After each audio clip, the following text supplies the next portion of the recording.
68 top. No, I'm sorry, man. I blacked out for a second. this is Coach Bruce Pearl. I love the field of 68 after dark. I listen to it all the time. This is Duke head coach John Shire. Check out Field of 68 After Dark. This is Xavier head coach Sean Miller. I highly encourage you to take a look at After Dark, led by the one and only John Fanta. Now listen to you guys every morning when I'm getting ready. From the bluest of the blue bloods to the smallest of the mid-majors. This is Field of 68 After Dark. Oh, yes, it is the Field of 68 After Dark on this Wednesday, February the 22nd, 2023. I can hear the Let's Get Ready to Rumble in my head tonight that comes from Gamble Pavilion on game nights, because I'm John Fanta coming to you from my home in New Jersey. But tonight we have presence from the place that they call the basketball capital of the world on After Dark. Rob Dauster comes to us from Connecticut in stores from inside Gamble, where tonight the UCONN Huskies earned their 21st win and did it in emphatic fashion. They get revenge on Providence, 87-69. The Huskies, 10-7 in the Big East. They've separated themselves into the top five of the conference. And UCONN made a statement tonight, Rob Dauster. Made a statement. It was, for my money, the best that we've seen this team play since probably Portland. You know, I think that's probably what it was when they were beating up on the likes of Alabama and they were beating up on the likes of Iowa State. And it was nice to see them kind of get their swagger back, right? Like, it's been a while since we've seen that UConn team show up playing that way. Now, a lot of it probably had to do with the fact that they were playing in this building with everybody wearing the same color white, with everybody swinging their towels, and with everybody enjoying the $2 Miller Lights that were going around. It was actually pretty funny at tip-off. I would say a good 30% of the lower bowl seats were empty, but the concourses were completely packed because everybody was in line trying to get their next beer. And a lot of people made the right decision to grab two at a time every time that they went up there to grab it. I saw a lot of people double fisting. But I'll say this about UConn. I've kind of been steadfast on this. When Tristan Newton shows up and when Tristan Newton is really good, it changes what UConn is. And when Andre Jackson is playing with his shoulders back and his chest out, and he's playing, I said it on Top Dogs, I said it on my podcast, when he's playing like he's Andre effing Jackson instead of just Andre Jackson, that's when UConn is at their best. When they get that Tristan and when they get that Andre Jackson. Because, like, you know what you're going to get from Adama Sanogo, right? I don't think he's ever going to be a guy that necessarily is like the most dominant player on the floor. But you know what you're going to get from him. He's solid. He's going to give you a post release, right? You're going to be able to get passing from him out of the high post. He's going to be a good positional defender. He's going to rebound. He's going to block some shots. And you know what you're going to get from Jordan Hawkins. Some night he's going to go 7 for 10 from three. Some nights he's going to go 2 for 10 from three. But you're going to get him running off of those screens. You're going to get the open looks. You kind of know what you're going to get from those two guys.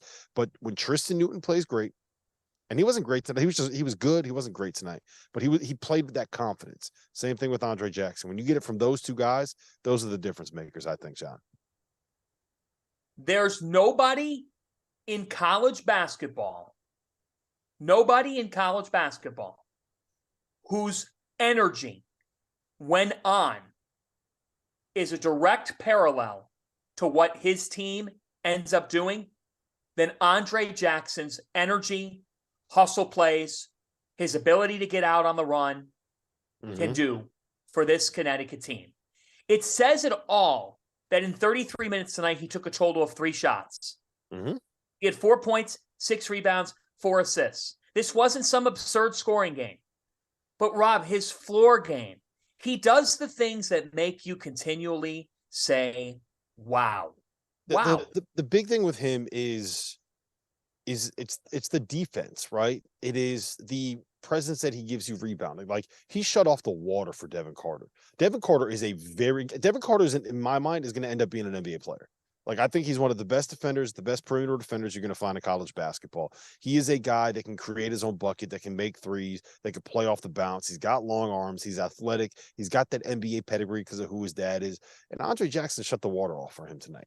And it was to the point, I've honestly, I swear I've never seen this out of a Providence team before, but like those, I don't want to say they quit. That's the wrong way to phrase it. But there was like a level of, man, we're just not going to get it this time. But like 4 minutes left in that game, Bryce Hopkins is walking up the floor. Devin Carter's walking up the floor.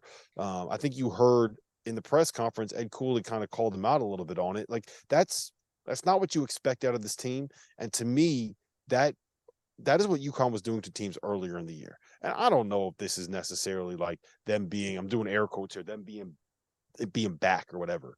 But that was the best UConn performance we've seen since we didn't really know what they could be. Does that make sense?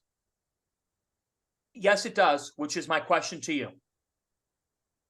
Is UConn's best the best in the Big East?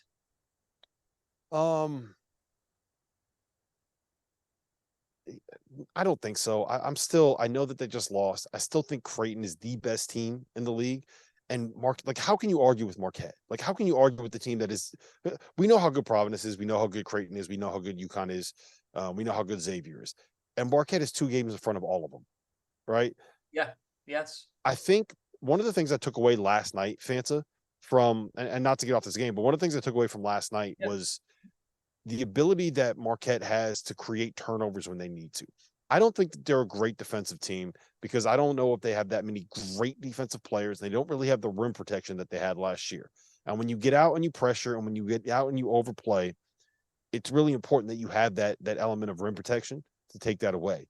But man, that when they decided to guard last night, there wasn't really all that much that Creighton was able to do. That was as impressive of a second half as I've seen on the road in that building in front of 18,000 people, down by 12 with 4 minutes left in the first half. Man, I don't know. I've been steadfast on this, and I've been called a homer about this. I think that the top of the Big East is the best conference, like as good as, better than the Big 12. I think the top 4, maybe 5 in the Big East when UConn's playing like this is better than the top 4 or 5 in the Big 12. You can call me crazy, you can call me homer, you can call me whatever you want, but this is a very, very, very good league at the top. If it's not 1, it's certainly 2. And I would say from an entertainment value standpoint, that's just it. It's that when these teams are getting together, the entertainment value of the college basketball, for those who are saying out there that, oh, because certain blue bloods are down, college basketball suffers, you're not watching some of the games. Every single week, the Big East is delivering the goods. These marquee matchups have been fascinating to watch. Your first half tonight was really interesting. Jared Bynum was red hot. He hit his first 4 threes, and Providence was in it. I think, to your point, for UConn to score 50 in the second half of the game, that's where they sucked the life out of Providence tonight. Yeah, and I think that had more to do with just this was not Providence's night. And you're allowed to have a couple stinkers like that. And I know like they lost the game to St. John's. They didn't play great in that game. They did not play great in this one. And this is not like a good time to have those moments when you are not playing well, right? This is kind of when you want to be peaking and you want to be streaking in the right direction. But like big picture, I am not worried at all about Providence at all. And to be frank, I think that the reaction that you're going to get from Ed Cooley as a result of this performance is going to be a good thing overall for Providence because it kind of woke them up a little bit, right? Like I sure as hell do not want to be in the practice tomorrow. Like good luck with that, man. That is not going to be fun. Yeah, I'm not worried about Providence at all. Like not even a little bit. Because here's why, Fana. Yep. Jared Bynum is like that dude is a killer. We've seen what he can do. We know what he can do. He's done it over and over the years. Last year he was sensational in big moments, right? And I think today he didn't play great in the second half, but he hit 3 huge threes when it looked like UConn was trying to be able to like pull away a little bit, like big momentum killing threes. The ones when he lets the ball go, it's like, ooh, that's a big one. You know how you say that sometimes when you're watching a game? He hit 3 of those. Devin Carter, like I said, I think he's an NBA player. I think he's going to play in the NBA. I think he is terrific. I would make I've said I think Andre Jackson is the best defender in college basketball when he's playing his best.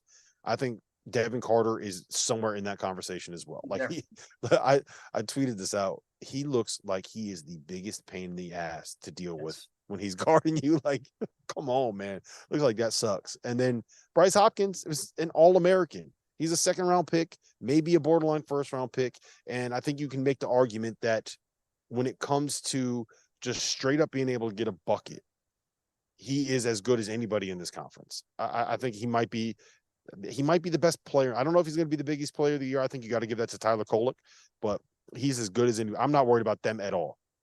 At all. 3 things before we get to Dan Hurley. Number 1, Big East standings check, folks. Marquette is now firmly in the driver's seat. They're well on their way to their first Big East regular season championship in a decade. Golden Eagles at 14-3. Xavier, Creighton, and Providence all at 12-5.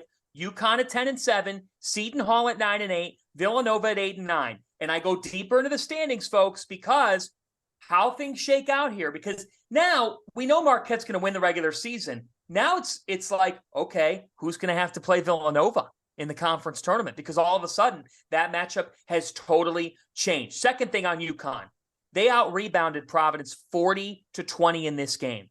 They handled Ed Croswell in this game really, really well. They dug in defensively. They were there in the right places.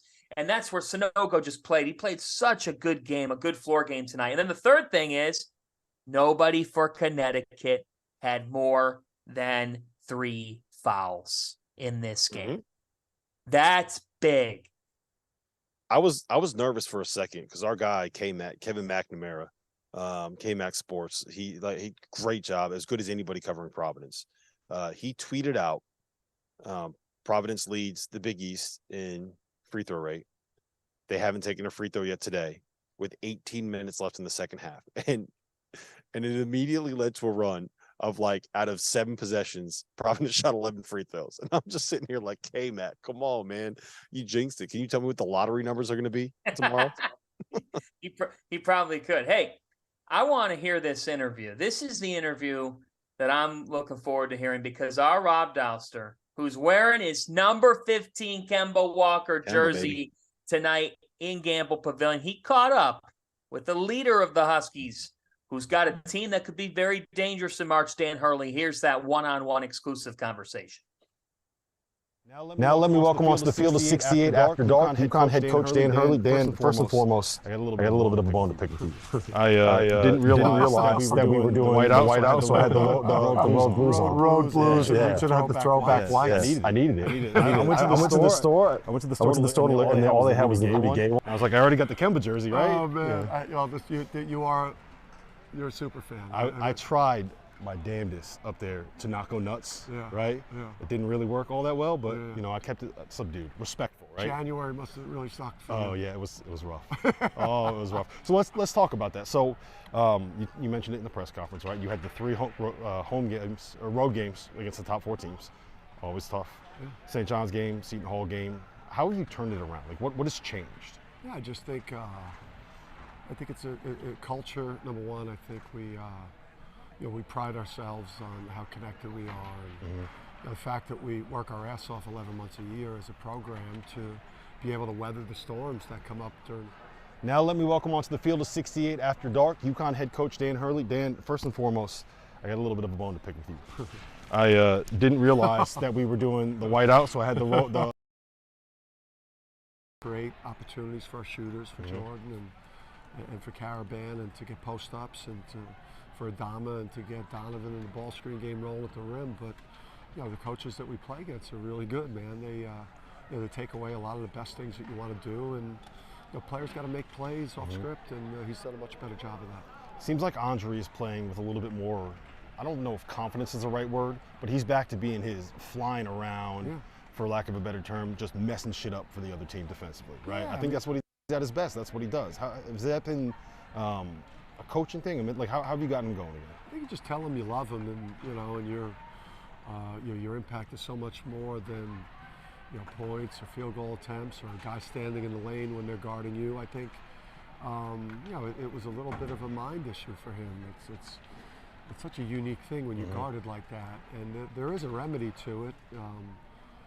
You put yourself in the dunker spot, you go out and be a screener on the perimeter. You could also get the ball off the defensive glass and push that thing as hard as humanly possible, and and create before they go stand under the rim. So, he's one of the most exciting players in the country, even when he's not scoring points. What does Jordan Hawkins run the mile in? It's got to be like 3:55, something like that. Yeah, he's such a unique player, man. It's like, you don't want to compare him to people in terms of being able to shoot off the move, like a Klay Thompson, but I mean, how many college players can run off of actions at the speed he can, and then the answer is zero, by the way. The answer is zero. I'll say it. You don't have to say it. I mean, over the last just couple of years, too much is talking about like current. So, I think he went through some highs, some lows during the year, and I think he's starting to play like maybe like an early junior. And if we get a junior Jordan Hawkins for the next month, we can do big things. The ankle's all right. I saw him walking up the stairs in the back. So yeah, I think he was just trying to sell the foul that they didn't call before is that they what it called was? the second foul. Yeah. All right. So last thing I got for you, Ed Cooley in the press conference said that part of the reason that they were so messed up offensively was the $2 beer night. Right?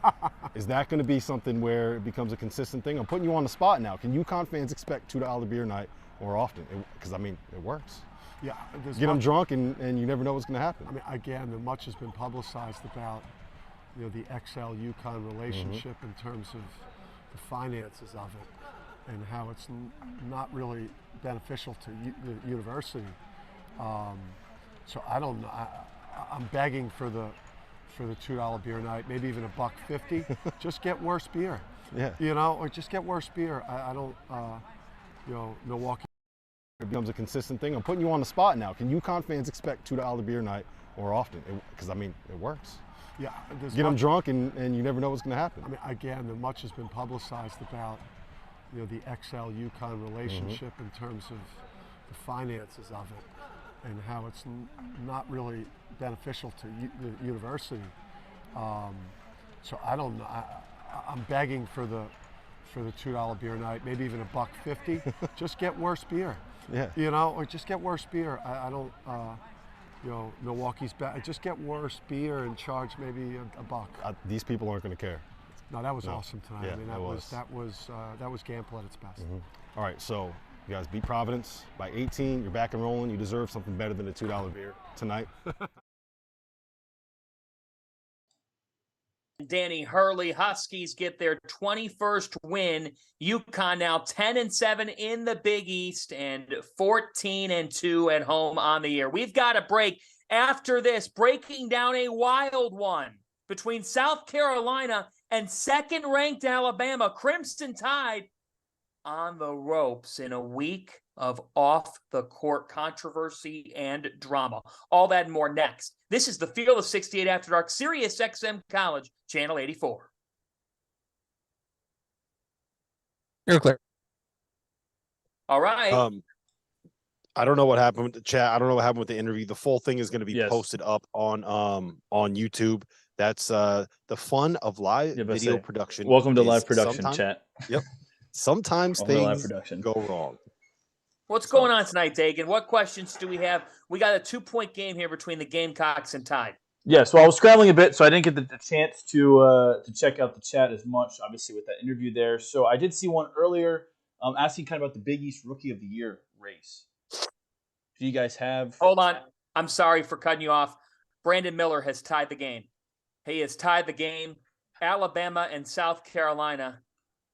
My feed is so far behind. I'm Brandon watching. Miller sends the chat, game into listen, overtime. if you see me, I'm looking at you guys right now. If you see me go like this, it's because I have the feed for Alabama, South Carolina up next to the Zoom. So, Fanta, I have you covered up right now. Your pretty face, I can't see it. On XM, Rob, that's okay. You don't have to. You see enough of me for 30 like seconds. an hour and a half every week. I mean, Rob, we have 30 seconds before we come off this break. We're following on XM this game, but like, this is wild here. Brandon Miller's tying a game. It's going into overtime. We know what's happened off the court, and here you go. Here, Alabama and South Carolina of all matchups. Mm-hmm. Wow. 10 seconds. Let's go into Miller and Oates, and then we can talk about the game. Here we go.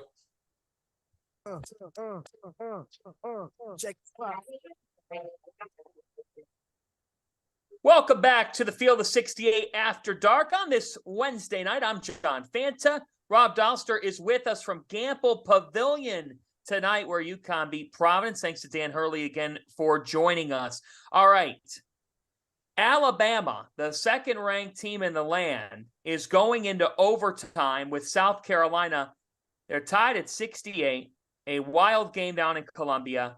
This comes on the heels of what has been, frankly, a chaotic, dramatic, eventful last 36 hours for Alabama men's basketball and that athletic department. The latest on the Brandon Miller saga in relation to the terrible, tragic shooting death of Jamea Harris back in January is that, folks, for those who have not heard, Brandon's attorney clarified Brandon's presence tonight in a statement, in a press release that went through the fact that Brandon, he really did not have, this is according to the attorney, the involvement, with the gun, was not even aware that it was in the vehicle at first as he was giving rides out that evening that it happened.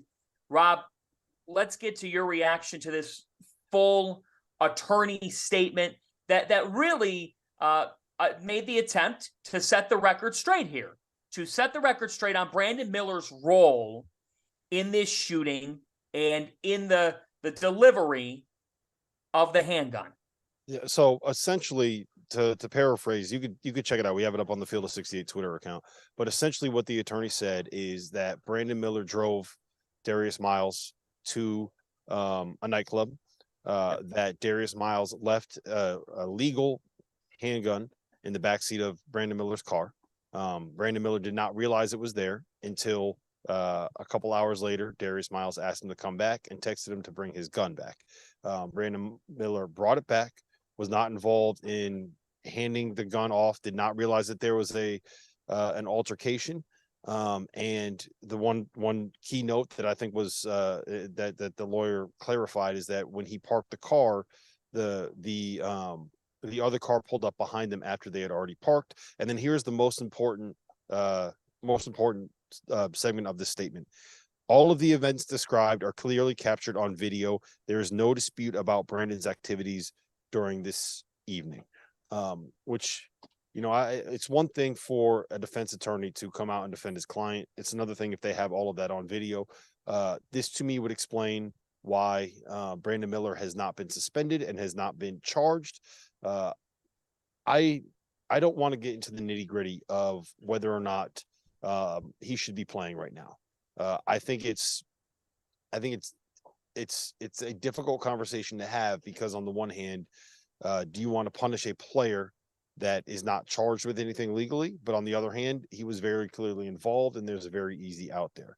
I do think that it's a situation where I don't want the focus necessarily to be on what happened with this decision of whether or not to play him, because I think the most important thing is that there is a 5-year-old child that doesn't have a mother anymore. And it's sad.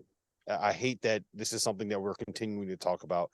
It feels like we're talking about it every week on the show when we just want to talk about college basketball. And it's a sad situation where we are in this country with that.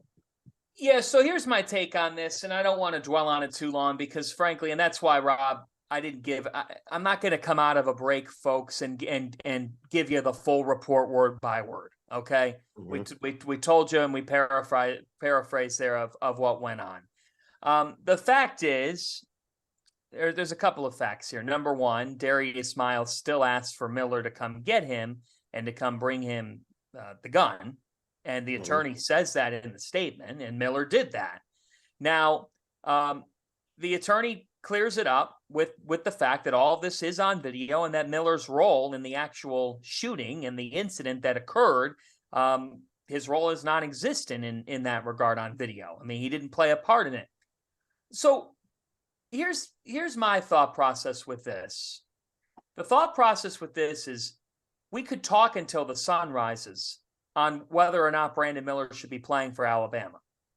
But what we all would agree on are two things. Number one, the lack of transparency in this entire situation has totally doomed everyone involved in it. And that is firmly an indictment on all of the quote unquote adults in the room that are supposed to be at the forefront of these types of things. Brandon Miller's a kid, folks. I know he can make his own decisions. He can do all that. He's a kid. Okay. You were all his age at one point, and we all were doing, frankly, not these things, but we were all that age. Okay. The adults and their inability to communicate correctly has resulted in a trickle-down effect that led us to getting to an attorney statement today that had to clear the air. Frankly, Rob, that attorney statement was needed here. I mean, that statement is so necessary to this entire case. And the fact that it came tonight after 24 hours of us saying, what the hell is going on? Where's the leadership here? Where's the accountability? The fact that Nate Oates went out there, I will never be able to fathom Nate Oates going to a podium and saying the things that he said. Now that makes sense, but it would have made a lot more sense if that statement had come, the attorney statement had come before we heard a lot of the things that Oates was saying. Like, the communication here could not be worse. And don't tell me that could have been fixable and this could have been prevented, right? The issue that I kind of have with the way that Alabama handled it is, one, I think they set, assuming that what the lawyer statement is true, and if it's all backed up on video and Brandon Miller has not been charged with anything, then I kind of have to default to believing what's in there. And there is something fair to be said that, yes, it's a defense attorney putting out a statement in defense of a client, which is what he's supposed to do. In a shocking turn of events, a defense attorney did their job today. Yes. But given the fact that they're saying that it's all on video and that there's no dispute for what the account that they just gave and Brandon Miller has not been charged, like, I kind of default to believing that is what happened.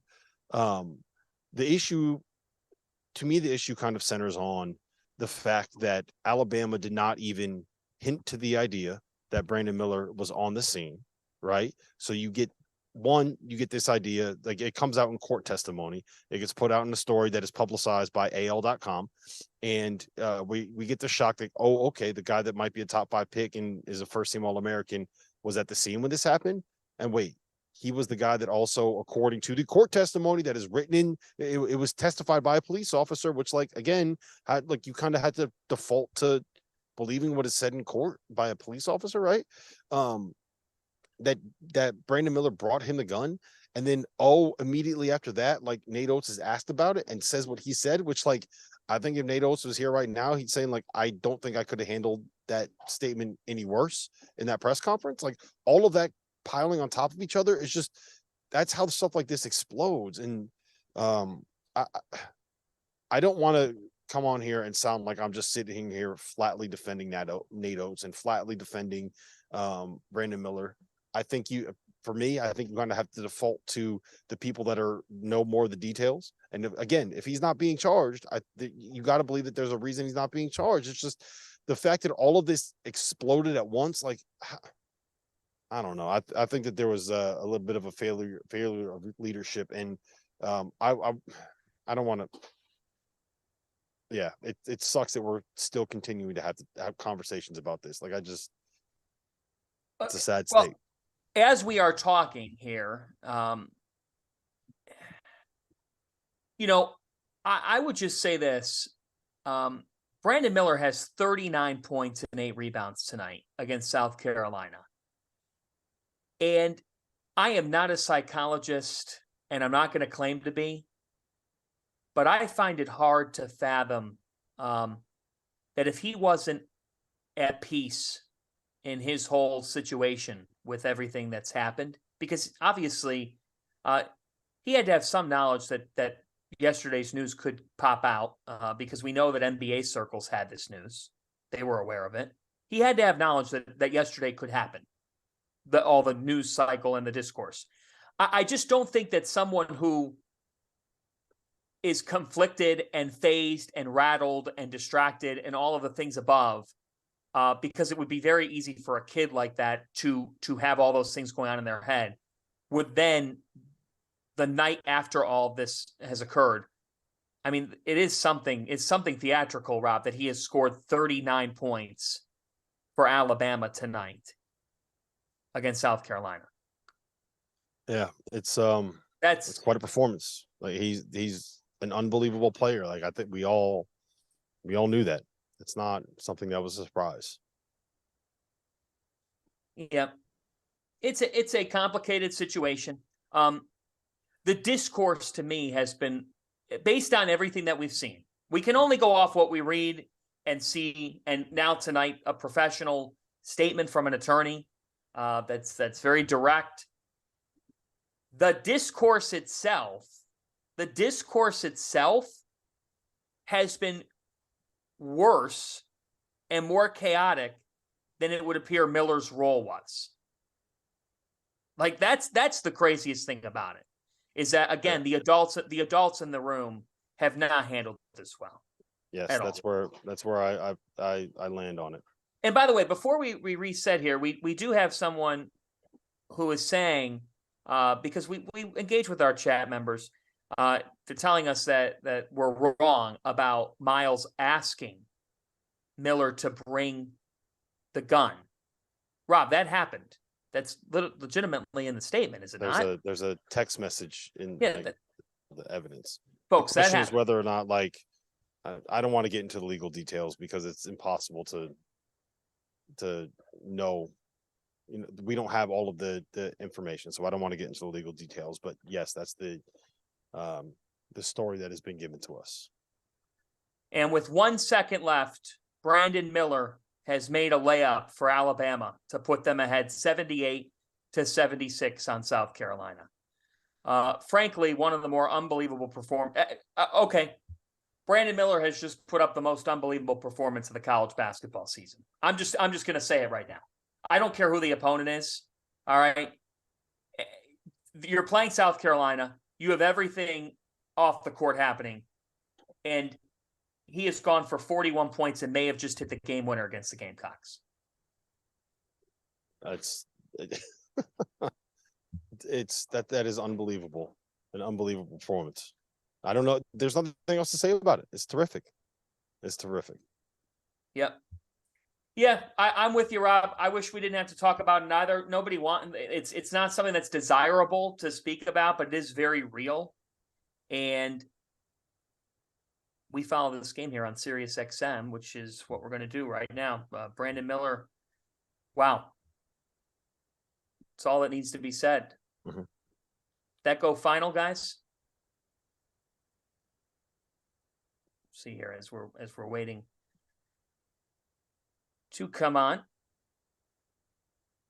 Alabama in a thriller with South Carolina, and Brandon Miller with 41 points here tonight. It's been a wild night in college basketball because you've got blue bloods here in Kentucky and North Carolina, both winning. Kentucky beating Florida on the road. They certainly look like they're in a position, as it looks like South Carolina's taking a timeout with 1 second in overtime, and I'm getting word here we can throw to a break. So here's what we're going to do, because that game is held up here in overtime, and that's the game that we are following on Sirius XM. We're going to take a timeout. After this, we'll give you a quick recap of South Carolina and Alabama, and then we'll hit on the Blue Bloods in action tonight. It was a huge night.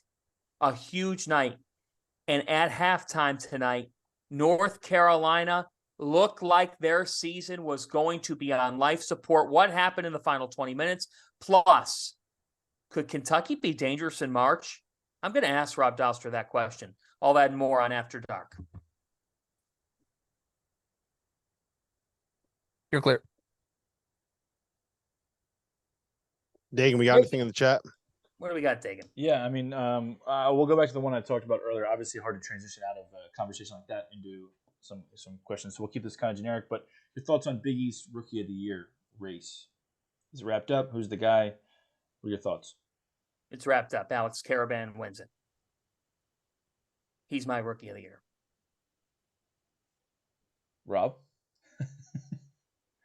I'm gonna default to the Big East expert on that one because I don't want to be called biased. But yes, Alex Karaban's the best freshman in the Big East. He might be the best freshman in America. He probably should be a top 10 pick. MVP, hang his banner on the rafters, hang his jersey in the banners. Man, I'm tired. Next one, I know we may get to these guys, but we'll do it quickly. Virginia, are you guys concerned with them at all? Obviously, lost to Boston College tonight. What are your thoughts on the Cavaliers? We got to hit on them later, but I am very, very much concerned with them. Very, very much concerned with them. And it's not just this loss. It is the underwhelming performances that led into this loss. Yep. I'm gravely worried about them. To score 48 points against Boston College, they are extremely limited on the offensive end of the 15. floor. They're in a tough way. Absolutely. 5 the seconds. ACC is so mid. There you go.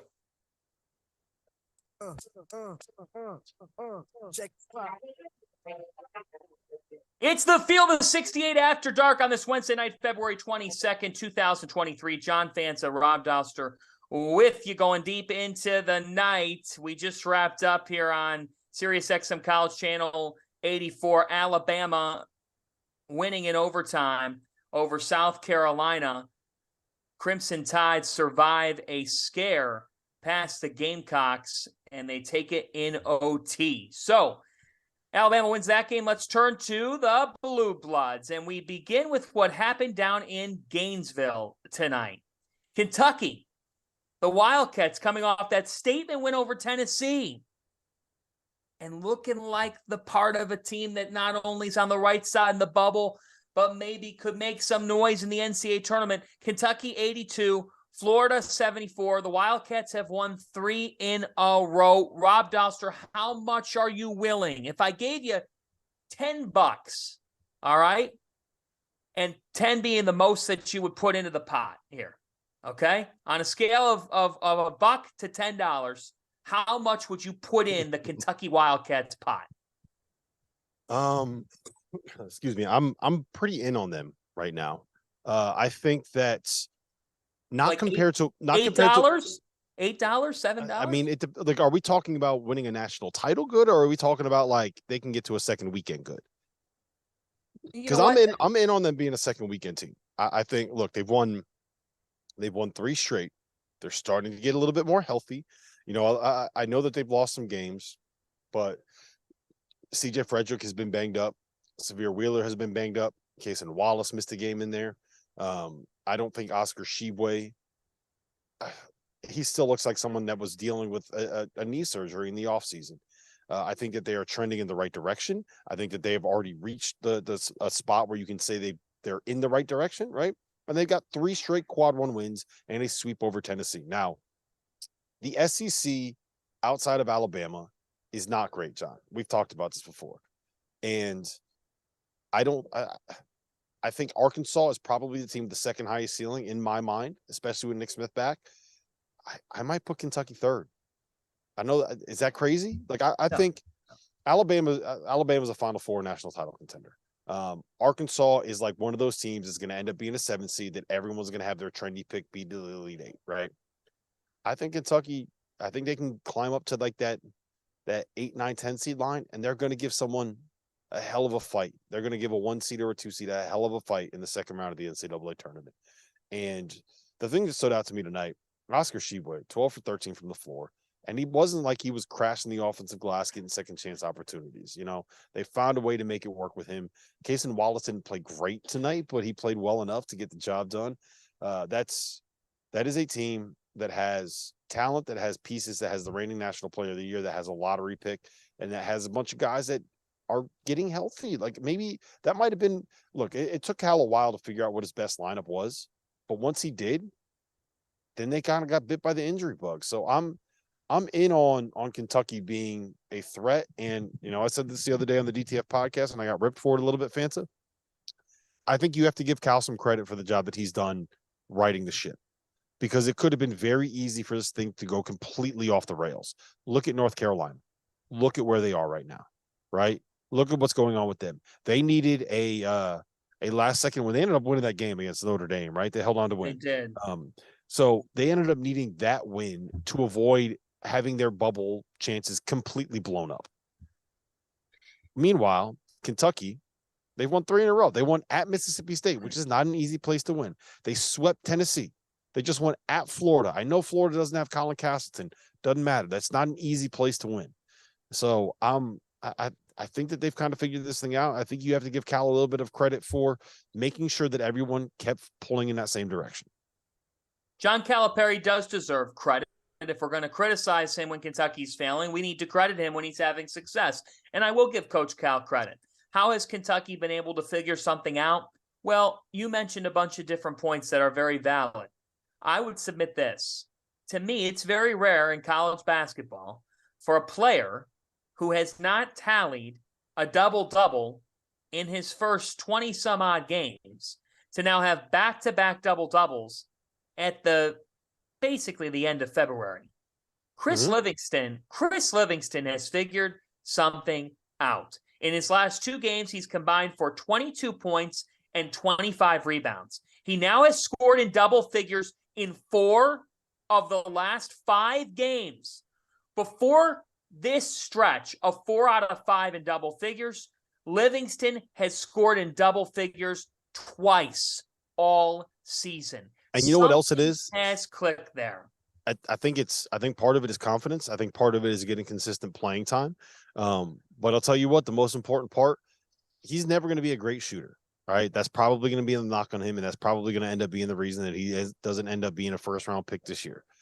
But he's making enough of them right now that you gotta run him off the 3-point line, right? And at the end of the day, when it comes to shooting, it's not necessarily the threes that you make that matter, right? When we talk about spacing and when we talk about shooters, when we talk about all that, it is the threat of having to make a 3. It is forcing a defense to respect you and come out and guard you, right? That's what we see with a guy like Andre Jackson. Not to turn it back to UConn, but he's the easiest and the most obvious example. Teams don't guard him. That's why you lose spacing, because you could play 20 feet off of him. Chris Livingston shoots it well enough that you cannot play 20 feet off of him. And if you have Chris Livingston, Jacob Toppin, Cason Wallace, Antonio Reeves, CJ Frederick, you have 4 of those guys on the floor at the same time, then you're going to be able to create some space for Oscar Tshiebwe in the paint. He was 12 for 13 tonight, finished with 25 points. It all works in conjunction. It all works together. Fanta, you know what is not working together right now? Your North Carolina Tar Heels. You know how many assists they had in the first half tonight? Exactly 0. Yeah. Do you know what Tyler Hansborough, when he comes on After Dark, you know what he says consistently more than anything else? North Carolina wins games when they get assists. They found a way to get it done. They needed to scrape by a Notre Dame team that is 2-14 in the ACC that has a lame duck head coach. But man, I know you buried these guys the other night. Are you still on that train? Are they done? Oh, the shovel was put away in the shed. My job is done. My work here is done. I am not going to back away from my claim. Oh, North Carolina won a game tonight 63-59 over a 10-18 Notre Dame team. Stop it. You get nothing from me. Absolutely nothing. Go over to the Notre Dame Grotto in South Bend and you pray to Mary that you got out of there with a win tonight. You shot 2 for 23 from 3-point land. 2 for 23. Defensively, they allowed Notre Dame, who is not the most athletic team in the country. You all know where I'm going with this. They allowed Notre Dame to get in the lane, drive the lane, and get somewhat easy looks at the bucket. Yet again, I will say it. If this was any other team outside of North Carolina, we wouldn't be talking about them. In fact, we would be looking at a bubble team and say they beat Notre Dame by 4 points. Wow, what a thread-the-needle win for them. No, not at all.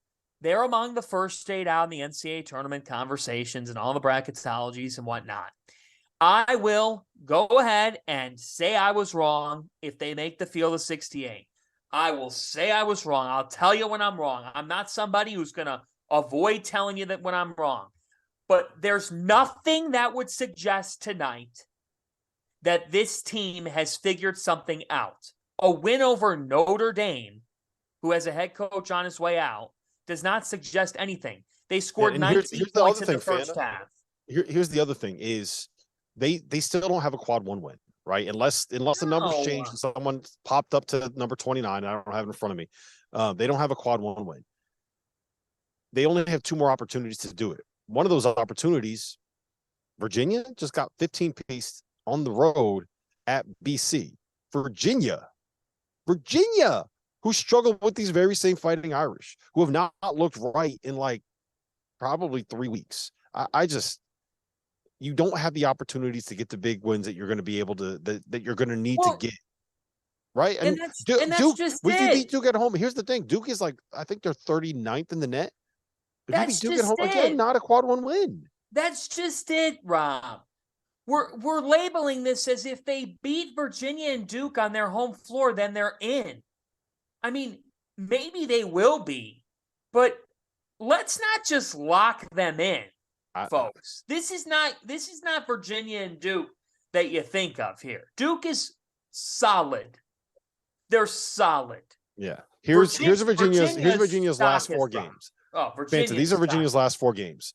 They played Duke at home, and they should have lost if the officials made the call they were supposed to make on Kyle Filipowski getting fouled. They played at Louisville. They won by 3, scored 61 points. They played home against these same Fighting Irish. They won by 2, scored 57 points. They played on the road against the Boston College team that's not going anywhere this season. They scored 48 points and lost by 15. I'm not a believer. I think this says a lot about what the ACC is, and frankly, outside of Miami and NC State, I'm not sure that there's a team that I would say is a real Final Four threat. Now, that said, I like where Duke is.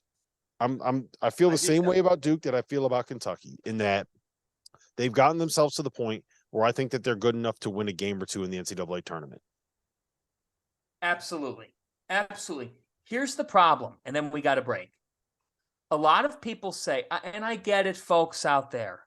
I know you might look at this take and say, John, you don't make enough sense.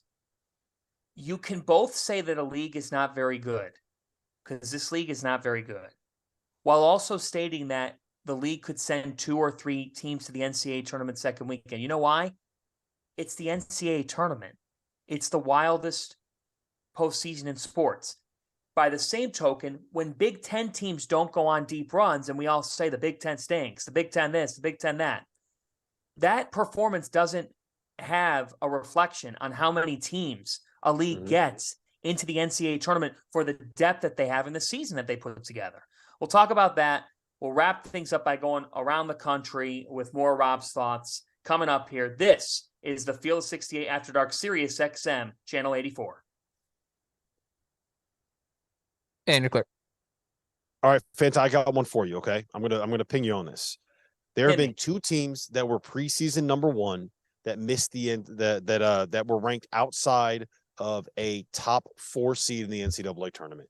UConn in 2000, they were ranked preseason number 1 after winning the national title, and Kentucky in 2014, they were preseason number 1 with like the Julius Randle year when they got the Harrison twins. Okay, there have been 4 teams since 1985 that went from unranked to winning a national title. 1985 Villanova, 2003 Syracuse, 2006 Florida before the when they were not the second year, the first year, and 2011 UConn, the Kemba Walker season, right? Got the jersey on right now. Both of those things could happen this season. North Carolina missing the tournament, and an unranked team winning a national title, a preseason unranked team winning a national title. Purdue, Marquette, a couple other teams. So what is more likely here? What do you think is the more likely result? Carolina not getting in the tournament, or one of those teams winning a title?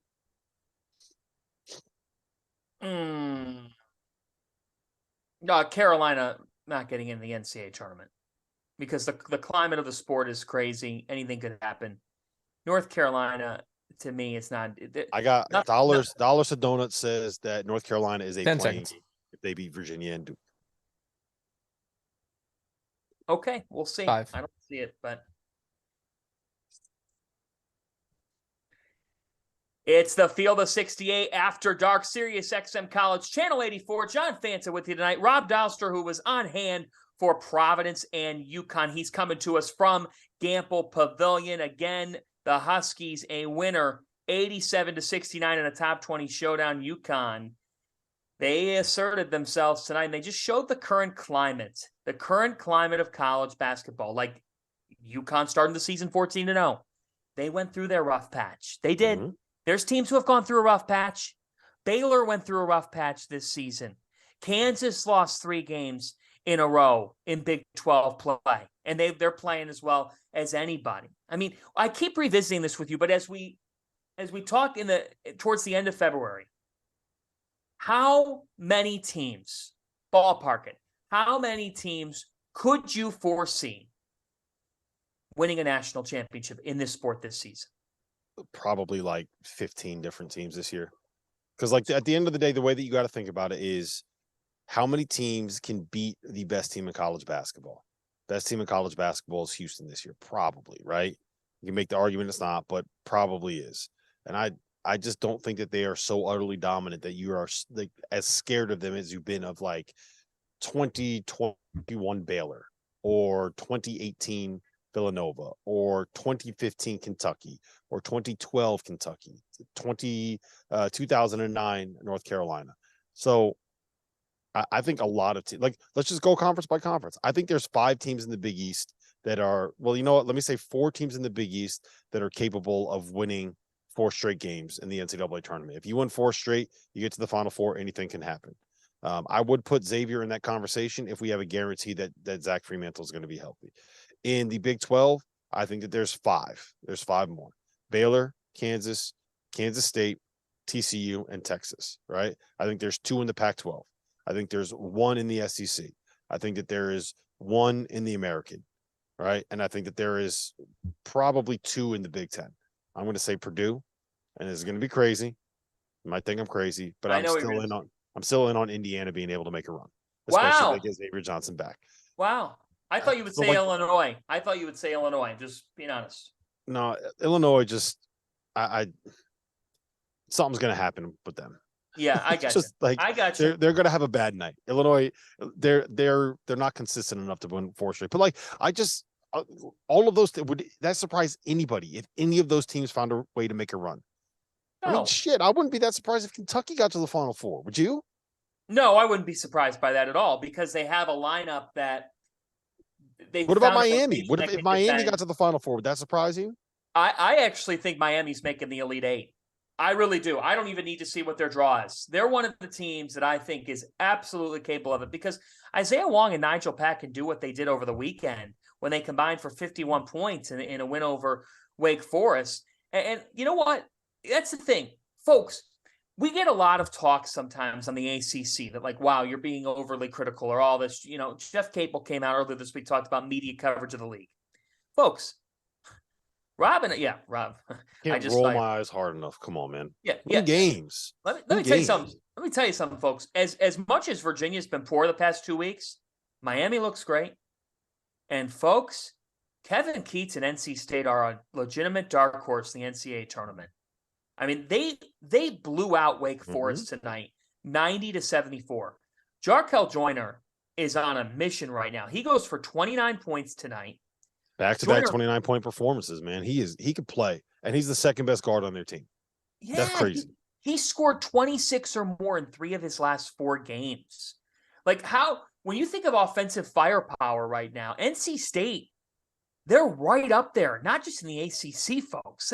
We're talking teams around the country, like teams, Rob, that you legitimately fear for how they can score the ball.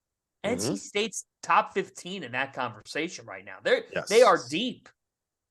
Yes, absolutely. They have the thing that I always look for teams that are a little bit off the radar that can make a run.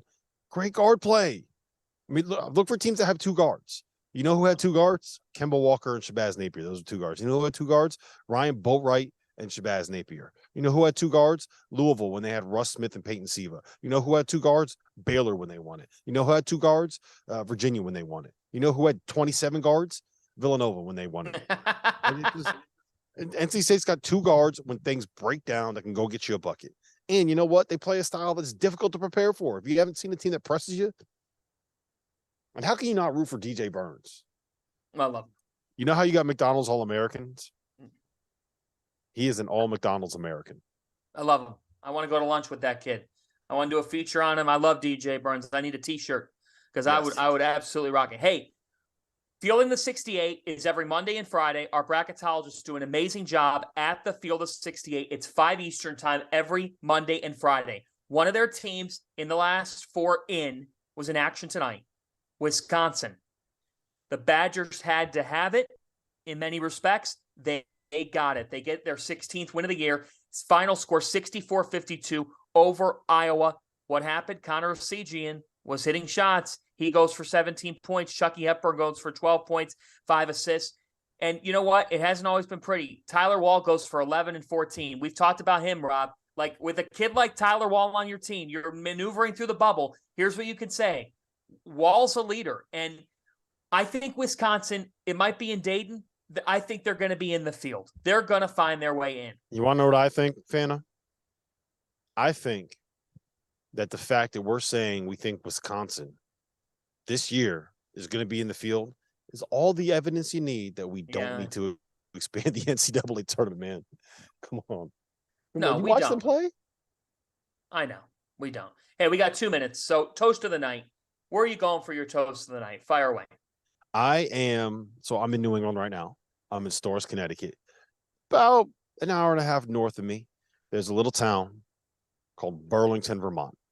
I'm heading up to visit the Catamounts, to visit John Becker, and to visit the America East regular season champions. Vermont clinched the America East regular season title tonight with the win, 12-2 in that conference. Bryant's in that conference. UMass Lowell's in that conference. It's going to be a fun conference. Our guy, the Twitterless Terrence Oglesby, is going to be calling that conference title game. So shout out to UVM. Shout out to the Cats.